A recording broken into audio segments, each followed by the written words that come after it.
Thanks for joining me today at Harris Financial Coaching. Today, let's discuss banking and credit card fees. Let's get to it. Have you evaluated the fees that are associated with your banking account or your credit card account?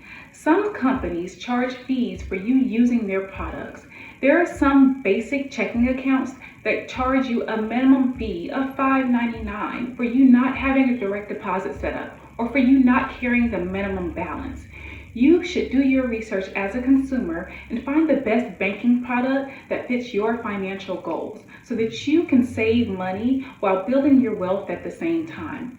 The same goes for the credit card companies. Look at the fees that they charge you in the notice of disclosure. You can determine whether or not you're paying an annual fee or an exorbitant interest rate. Research your needs as a consumer so that you can make the best financial decision for your financial future. If you want to find out more about evaluating the financial products that are the best for you and your financial goals, reach out to me at www.harriswealthcoach.com. Don't forget to like and subscribe if you found value in what you heard here today.